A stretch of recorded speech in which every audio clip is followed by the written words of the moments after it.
Hello friends, welcome to Learning Web. আজি আমি Right to Education Act 2009 বিষয়ে পঢ়িম আৰু এই ক্লাছটো BEd এন্ট্ৰেন্স এক্সামৰ বাবে হয় আৰু লগতে যিবোৰ মানে আদাৰ টিচিং এক্সাম আছে সেই সকলো এক্সামৰ বাবে ইম্পৰ্টেন্ট হয় তো আপোনালোকে যদি টিচিং এক্সামৰ লগত জড়িত আছে প্লিজ ক্লাছটো আপোনালোকে কন্টিনিউ কৰিব আৰু স্কিপ নকৰিব স্কিপ কৰিলে আপোনালোকে সকলো তথ্য গম নাপাব আহক ক্লাছটো আমি আৰম্ভ কৰোঁ প্ৰথম পইণ্টত কি আছে The RT Act 2009 came into effect on 1st April 2010 এতিয়া RT Act কেতিয়া আহিছিলে 2009 ত আহিছিলে কিন্তু ইমপ্লিমেন্ট কেতিয়া হৈছিলে কাৰ্যকৰী কেতিয়া হৈছিলে 1st April 2010 ত ইয়াৰ পিছত 2 নম্বৰ পইণ্টত আছে It provides free and compulsory education of all children in the age group of 6 to 14 years আৰু RT Act কি কয় যে 6 ৰ পৰা 14 বছৰৰ ল'ৰা ছোৱালীৰ বাবে কি হ'ব শিক্ষা বিনামূলীয়া আৰু বাধ্যতামূলক হ'ব 3 নম্বৰ পইণ্টত কি আছে education is free from anxiety stress or fear যে শিক্ষা কেনেকুৱা হ'ব free from anxiety stress and fear হ'ব মানে কিছুমান ল'ৰা ছোৱালীয়ে স্কুলত যাব ভয় কৰে বা মানসিক চাপত ভুগি থাকে তো স্কুলৰ কি হ'ব পৰিৱেশটো এনেকুৱা বনাব লাগিব য'ত মানে ল'ৰা ছোৱালীয়ে কি মুক্তভাৱে শিকিব পাৰে কোনো ধৰণৰ মানসিক চাপ য'ত নাথাকে বা শিক্ষকৰ প্ৰতি ল'ৰা ছোৱালীৰ ভয় নাথাকে তেনেকুৱা এটা পৰিৱেশৰ সৃষ্টি কৰিব লাগিব তাৰে পিছত আছে RT Act prohibits যে RT Act 2009 কিয়ত বাধা দিয়ে নাম্বাৰ 1ত আছে ফিজিক্যাল পানিশমেন্ট এণ্ড মেণ্টেল হেৰাসমেন্ট যে শিক্ষকে ল'ৰা ছোৱালীক কোনো ধৰণৰ শাৰীৰিক শাস্তিয়ে হওক বা মানসিক শাস্তিয়ে হওক দিব নোৱাৰিব 2 নম্বৰ পইণ্টত আছে interview or test procedure for admission of children or any kinds of fees যে ল'ৰা ছোৱালীৰ নাম ভৰ্তিৰ ক্ষেত্ৰত শিক্ষকে কি কৰিব নোৱাৰিব বা স্কুলে কি কৰিব নোৱাৰিব কোনো ধৰণৰ ইণ্টাৰভিউ পাতিব নোৱাৰিব বা কোনো ধৰণৰ মাচুল ল'ব নোৱাৰিব ল'ৰা ছোৱালীৰ পৰা 3 নম্বৰ পইণ্টত আছে প্ৰাইভেট টিউশ্যন বাই টিচাৰ যে RTৰ যিটো মানে গাইডলাইন আছে সেই গাইডলাইন মতে শিক্ষকসকলে কি কৰিব নোৱাৰিব টিউশ্যন ল'ব নোৱাৰিব প্ৰাইভেট টিউশ্যন তেওঁলোকে ল'ব নোৱাৰিব আৰু 4 নম্বৰত আছে running of school without recognition যে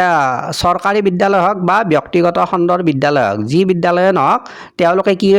তেওঁলোকৰ কি লাগিব ৰেজিষ্ট্ৰেশ্যন লাগিব আৰু যিবোৰ মানে গাইডলাইন আছে চৰকাৰী গাইডলাইন সেই গাইডলাইন সকলো বিদ্যালয়ে পালন কৰিব লাগিব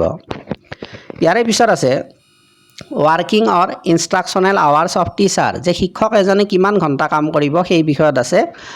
ফাৰ্ষ্ট পইণ্টত আছে 45 আৱাৰ্ছ পাৰ উইক ইনক্লুডিং প্ৰিপেৰেশ্যন আৱাৰ যে এজন শিক্ষকে এসপ্তাহত কিমান ঘণ্টা কাম কৰিব 45 ঘণ্টা কাম কৰিব আৰু সেইখিনি সময়ত কি ইনক্লুড থাকিব প্ৰিপেৰেশ্যন আৱাৰ আৰু প্ৰিপেৰেশ্যন আৱাৰ হৈছে যে শিক্ষক এজনে লেচন প্লান কৰিব সেই সময়খিনিকো ইয়াত এড কৰা হৈছে আৰু নেক্সট পইণ্টত আছে 800 instructional hours per academic year for class 1 to 5 মানে ইয়াত কি কোৱা হৈছে LP স্কুলৰ শিক্ষক এজনে কি কৰিব 800 ঘণ্টা তেওঁ ক্লাছ কৰিব এক বছৰৰ ভিতৰত আৰু নেক্সট পইণ্টত আছে 1000 instructional hours per academic year for class 6 to 8 আৰু যিবোৰ মানে UP স্কুল আছে আপাৰ প্ৰাইমেৰী স্কুল আছে সেই স্কুলৰ শিক্ষকে কি কৰিব 1000 ঘণ্টা ক্লাছ কৰিব এক বছৰত আৰু এইটো কি হয় মিনিমাম হয় ইয়াৰে পিছত আছে ৱৰ্কিং ডেইজ চাওক এইবোৰ কুৱেশ্যন এনেকুৱা কুৱেশ্যন আগতে আহি গৈছে মই সেইকাৰণে দিছোঁ এইবাৰ কি আছে ৱৰ্কিং ডেইজ অফ টিচাৰ্ছ ইয়াতে ফাৰ্ষ্ট পইণ্টত কি আছে 200 working days for class 1 to 5 ইয়াত কি কোৱা হৈছে যে LP স্কুলৰ শিক্ষক এজনে 200 দিন কাম কৰিব মিনিমাম এক বছৰত আৰু 220 working days for class 6 to 8 আৰু ME স্কুলৰ এজন শিক্ষকে কিমান দিন কাম কৰিব এবছৰত 220 দিন কাম কৰিব তেওঁ আৰু এইটো কি হ'ব মিনিমাম হ'ব ইয়াৰে পিছত আছে ষ্টুডেণ্ট টিচাৰ ৰেচিঅ' যে ছাত্ৰ ছাত্ৰী আৰু শিক্ষকৰ অনুপাত কি হ'ব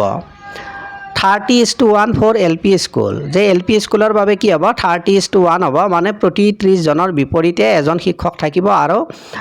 UP স্কুলৰ বাবে কি হ'ব 35:1 হ'ব ইয়াৰে পিছত আছে আৰ্টিকল 21A এইটো বিষয়টো আমি জানি লওঁ যে article 21A of the Indian constitution refers to right to education and it was added by 86 Amendment Act 2002 of the Indian Constitution যে ভাৰতীয় সংবিধানৰ 86তম সংশোধনী